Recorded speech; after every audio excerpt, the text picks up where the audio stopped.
गांव के किनारे रहने वाला 12 साल का आरव बहुत शरारती था। उसे अपने दादाजी की बातें हमेशा मजाक लगती थीं। दादाजी अक्सर उसे समझाते, बेटा, जंगल में हमेशा सावधान रहना चाहिए। वहां हर आवाज और हर रास्ता कुछ सिखाता है। लेकिन आरव हंसकर कहता, दादाजी, आप तो बस डराते रहते हो। एक दिन दादाजी ने कहा, चलो आरव, आज तुम्हें जंगल घुमाने ले चलता हूँ। आरव तुरंत तैयार हो गया। उसे लगा कि जंगल में घूमना मजेदार होगा। दोनों सुबह सुबह जंगल की ओर निकल पड़े। जंगल बहुत घना था। ऊंचे ऊंचे पेड़, चहचहाते पक्षी और ठंडी हवा वहां का माहौल बहुत सुंदर बना रहे थे। चलते चलते दादाजी बोले, आरव, जंगल में ज्यादा शोर नहीं करना चाहिए। आरव हंसते हुए बोला, अरे दादाजी, यहाँ तो कोई नहीं है, डर किस बात का। और वह जोर जोर से चिल्लाने लगा।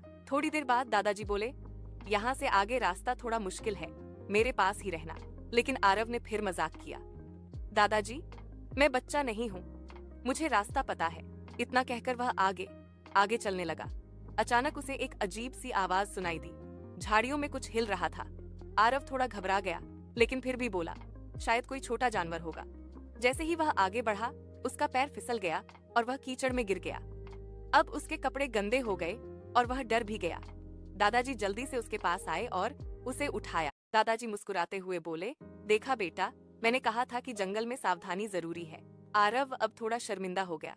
उसने कहा, दादाजी, मुझे लगा आप बस मजाक कर रहे हैं। दादाजी ने कहा, नहीं बेटा, जो लोग जीवन का अनुभव रखते हैं उनकी बातें मजाक नहीं होती। अगर हम बड़ों की बात ध्यान से सुने तो कई मुश्किलों से बच सकते हैं।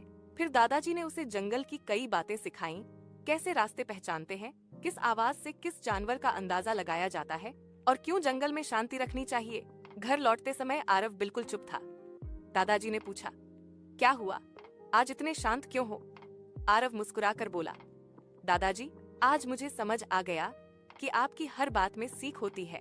अब मैं कभी आपकी बात का मजाक नहीं उड़ाऊंगा। दादाजी खुश होकर बोले, बस बेटा, यही सीख सबसे बड़ी है।